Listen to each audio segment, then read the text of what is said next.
healing for our friends and family, healing for those wounded last Shabbat. A city of Pittsburgh wounded. Folks here in Boulder feeling, can't say it's the same, but feeling a sense of being wounded too. And it's amazing for me to see how there's folks feeling wounded even beyond our little Jewish community. These last 2 weeks have kind of shaken me. I have to tell you, folks, I feel really shaken these last 2 weeks. Maurice Stallard and Vicki Jones shot in a grocery store in a parking lot at a Kroger in Kentucky. After the shooting couldn't get entry into the Black Baptist Church, went after those two. 11 Jews killed last Shabbat at the Tree of Life Synagogue. And Tree of Life, by the way, is a representation of Torah, of our scripture. You see it on the ark doors. That's behind us. That's our Tree of Life. And in that synagogue were actually 3 different congregations, Dor Chadash and New Light congregation. And the shooter says, "I just want to kill Jews." That same man posted online, linked to a directory of synagogues participating in a HIAS event. HIAS is the Hebrew Immigrant Aid Society. That HIAS event was the National Refugee Shabbat, saying he appreciated the list. He appreciated the list so that he would know where to go. Part of this anti-Semitic conspiracy theory to which he subscribed, he thought HIAS was working to bring people to the United States to do violence. And the week before, prominent politicians and leaders and activists connected to the Democratic Party were targeted with explosives. And even just the last couple of days, anti-Semitic vandalism in synagogues inside the synagogue in Brooklyn, Irvine, California, Fresno. George Salim was here in Boulder the other day. He's the vice president of the Anti-Defamation League. He was talking to a small group of people here in Boulder, and when I heard him, he said that in calendar year 2017 was the largest single increase of anti-Semitic incidents in recent times. We saw nearly a 60% increase in anti-Semitic incidents in that 1 year over 2016. We saw a 90% increase in anti-Semitic incidents in classrooms K through 12, in schools across the United States. Now, that could be a swastika carved into a door in Lafayette. It could have been vandalism in a school bathroom. But there was an incident even here in Denver, Valentine's Day, 6th graders putting in little hearts and Valentine's Day cards into people's lockers. Well, somebody went around the school with those little pink hearts and wrote, "My heart burns for you like 6 million Jews in the Holocaust." What's going on? Now, we also know this isn't new. And for some of us, there's a rallying around fear. And let's talk about that for a moment. I think fear can be helpful. There's no question about it. Fear is a response that can instruct us to be cautious and keep us alive. But Rabbi Daniel Hartman in Jerusalem teaches that when fear is present, we move from concern for others to concern for the self. And again, that's not a problem. Here's the problem. When fear is dominant, when it has no balance with hope, fear leads to anger, and anger can lead to hatred. Hatred leads to vilification, and vilification to denigration, and denigration to demonization. And when we reach demonization, we can do whatever we want to the other because that person is less, just less. And we fall prey to a slippery slope. In the scroll of Esther, the story of Purim, we like to have a good time on Purim and laugh and be in costumes. It's a fun time. But we still look at the text, and Haman says to Ahasuerus, there's a certain people in the scroll of Esther, there's a certain people scattered and dispersed among all the other peoples in the provinces of your realm, he says to the king, whose laws are different from those of any other people and who do not obey the king's laws. And it's not your majesty's interest to tolerate them. In the scroll of Esther, while we fear Haman, we can be susceptible to becoming like Haman. That fear pulls out any semblance of hope, and that is where evil enters. To protect ourselves from the other is to build walls to keep the other out. Fear has the greatest effect on our moral souls, and hope, unlike fear, is not an emotion. Hope is a place where we ought to be. It is the foundation for moral aspirations. And while fear modifies vision, hope goes beyond reality. It makes us unsatisfied with the world as it is and see what it can be. Because of fear, in the worst of scenarios, we cease our hope. So I'm going to tell you, I'm okay with fear, but I want to live in a place where hope can thrive. I will not give it up. No matter what is happening in our community or in our country, I will not surrender my hope. And it's okay to be just a little afraid. But let's balance these feelings. How do we find our hope? If hope is a conviction and not just this wishful thinking, where do we find it? How do we get it? Well, look around. It's here in this room.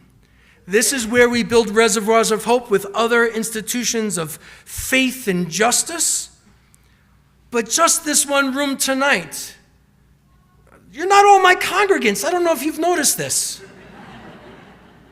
Just being here together is a place of hope.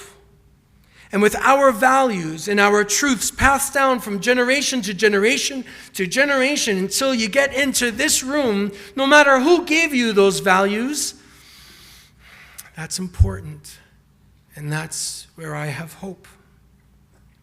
The book of Exodus speaks, I am the eternal your God who brought you out of the land of Egypt, the house of bondage. That's our master story. And because we have that memory, not history, because that memory is ours, we know what we need to do. In Leviticus, it says we have to build upon oppression we faced, and it says you shall have one standard for the stranger and the citizen alike. There's no difference. Because I, the eternal, am your God, in Leviticus. The stranger and the citizen alike has one law. We're told to be mindful of the poor. When you harvest your land, don't reap all the way to the edges. Leave it for the poor, the widow, and the stranger. Again, the stranger. Someone who's not part of that Israelite tribe, but who's living amongst them and part of their community. They have a responsibility for the vulnerable. Our sages taught, for the sake of peace, non-Jewish poor should be supported as we support the poor of Israel. The non-Jewish sick should be visited as we visit the sick of Israel. And the non-Jewish dead should be buried as we bury the dead of Israel. Our sages taught in the 5th century. Modern-day sages rooted their message in these ultimate truths. Abraham Joshua Heschel. Listen again to his words, reflecting his day in the 60s, but his message is still true. We are all pharaohs or slaves of pharaohs. It's sad to be a slave of Pharaoh, and it's horrible to be a Pharaoh. Daily we should take account and ask, what have I done today to alleviate anguish, to mitigate evil, and to prevent humiliation? Let there be a grain of profit in every human being. So how do we build our hope? We respond by showing up, filling up sanctuaries, standing outside to welcome people that you've never met into their house of worship. And the Talmud teaches, if you see wrongdoing by a member of your household and you do not protest, you are held accountable. And so it is in relation to the members of your city. And so it is in relation to the folks who live in the world. If you do not protest, you are accountable. Folks, I protest.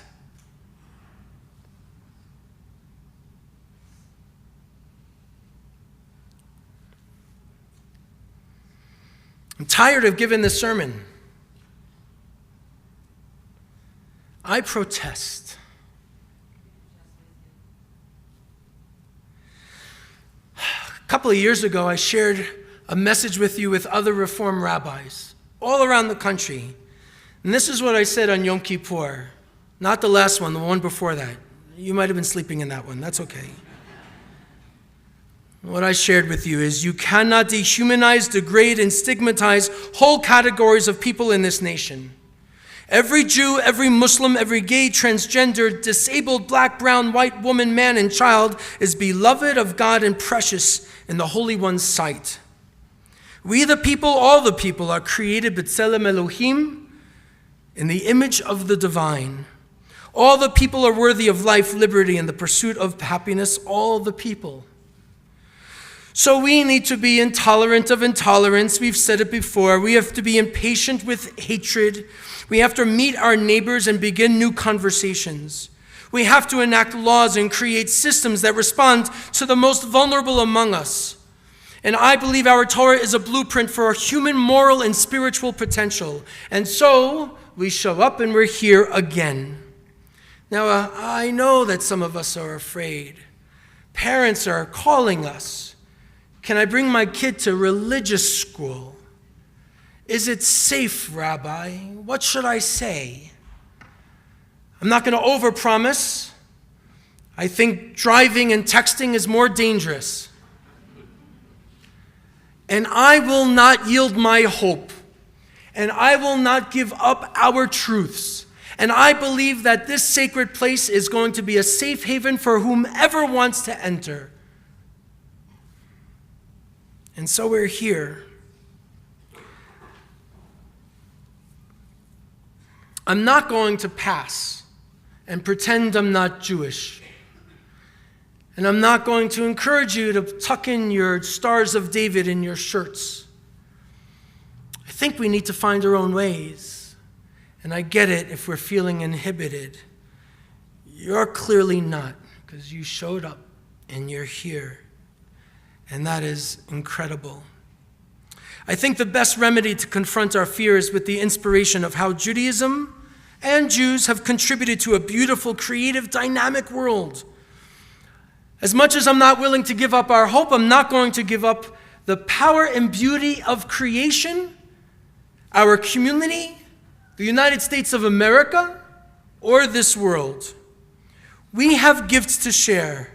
And looking at life through a Jewish lens, we can continue to share our gifts.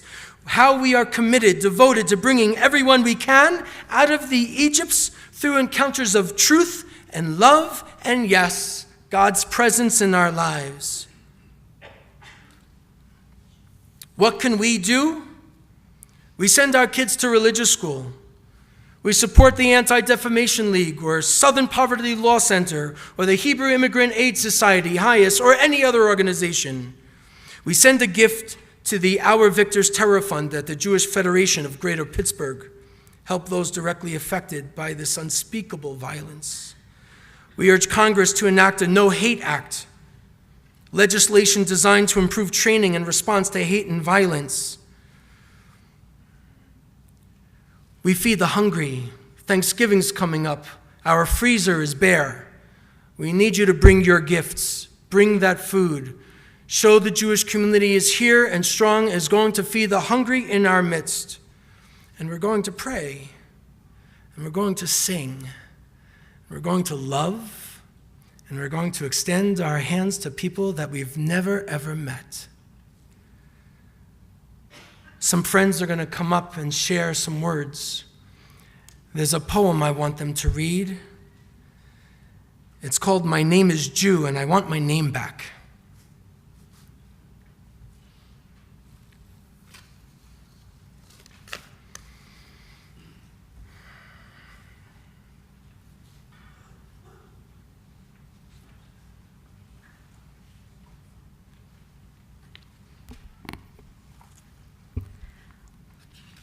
My name is Jew, and I want my name back. My name is Jew. My name is smoothed by centuries of storms, polished by the rolling river of time. My name is a diamond, born of friction and pressure, thrust to the surface by fiery lava, precious and multifaceted. My name is Jew, and my name is the philosopher's stone, turning base metals into gold, turning all that is mundane in this world and infusing it with meaning, turning it into the shining substance of the sacred. Jew is the stamp on the greatest love letter ever written, from creator to created, the love letter in which we are given the 10 Commandments, the ethical guideposts of civilizations, the love letter that proclaimed that every person is made in the image of God, B'Tselem Elohim, that every living vessel, whether broken or whole, is infused worthiness, casting down caste systems, a love letter that told the story of all humanity descending from one couple, that we are one family, no one superior to another, a love letter that illustrated the redemption of a slave people into a nation of priests, a people whose babies had been drowned in the river, a people beaten and in rags, restored to dignity, a thread of royal blue tied to the corner of their garments, a reminder of each individual's inherent nobility.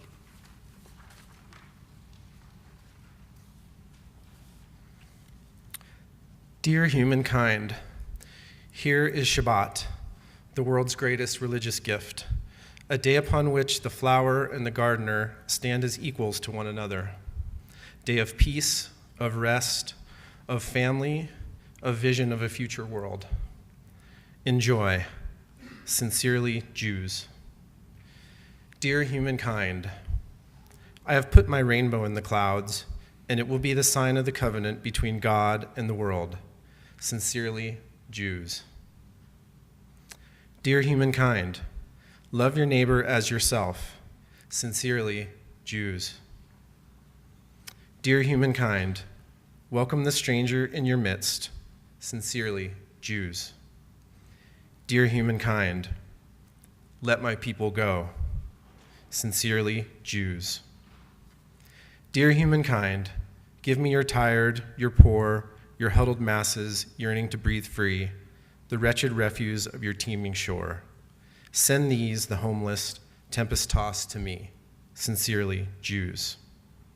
Dear humankind, proclaim liberty throughout all the land and to all the inhabitants thereof. Love, Jews.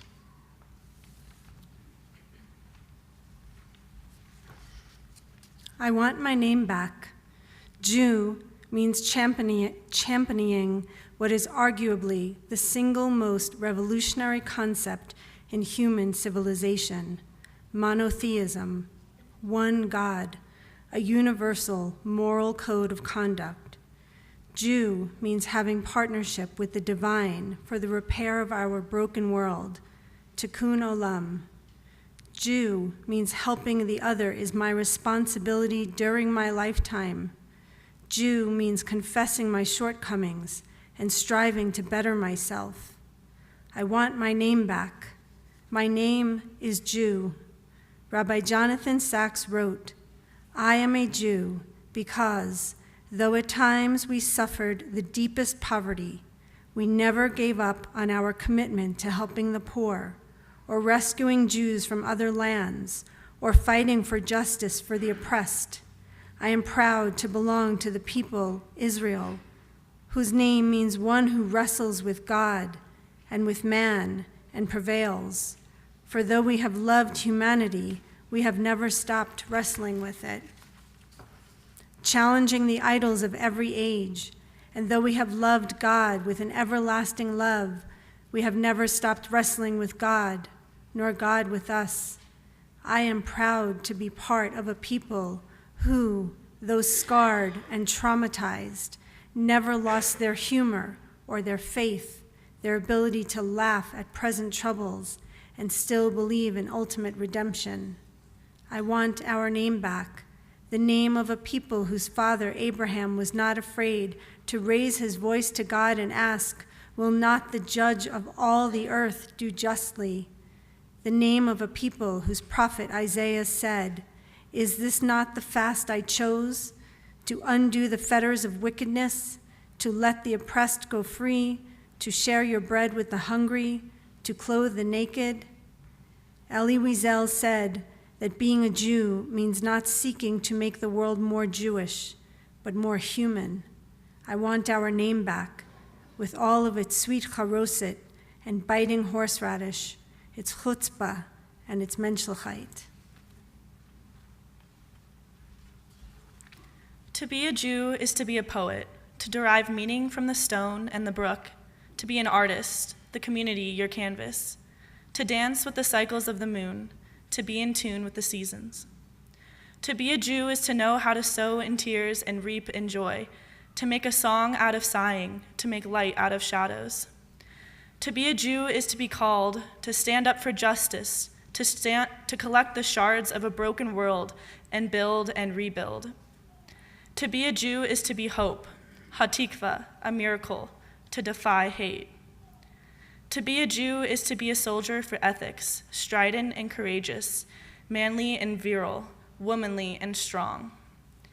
To be a Jew is to be aware of beauty, to understand stillness, to love and pursue wisdom, to cherish virtue.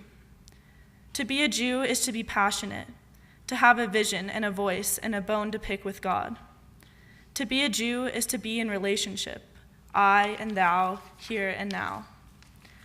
To be a Jew is to be invited into a beckoning and mystical tradition, not a birthright but a blessing, not a burden but a privilege. The word Jew, Yehudi, comes from the root to be thankful, to be the thankful ones despite it all.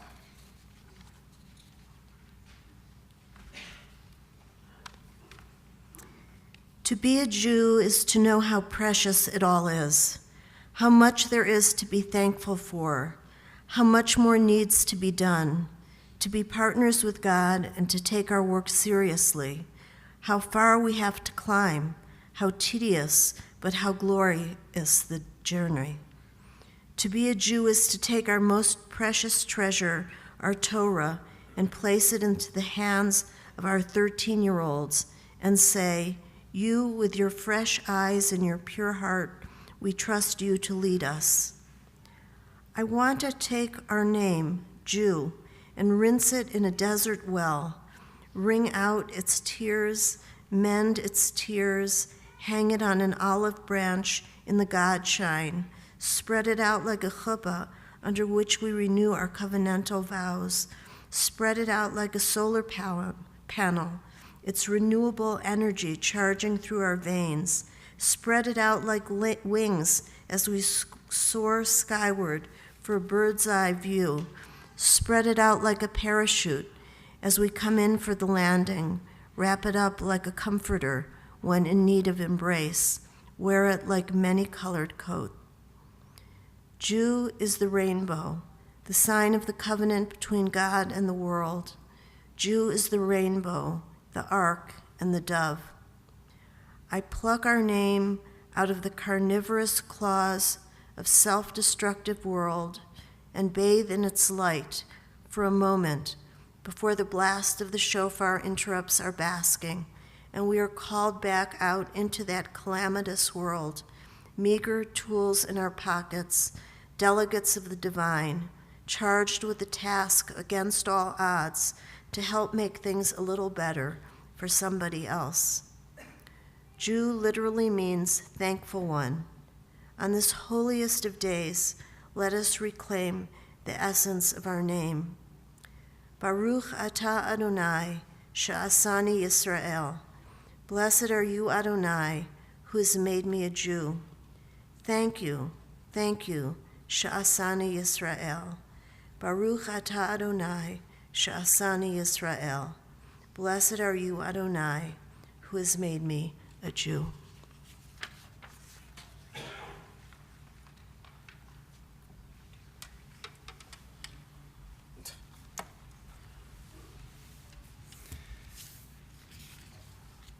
In the handout, mine's gone.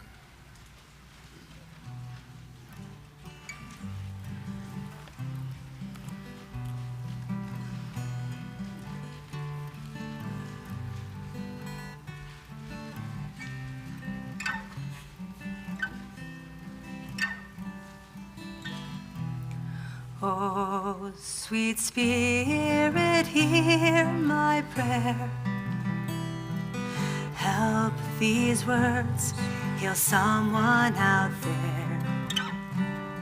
I am but a voice, just a cry in the air, but I sing nonetheless through this pain we share. Oh, sweet friends, Dry your eyes and hold each other by this tree of life. I'm angry and tired of this great divide, but I sing nonetheless with love on our side.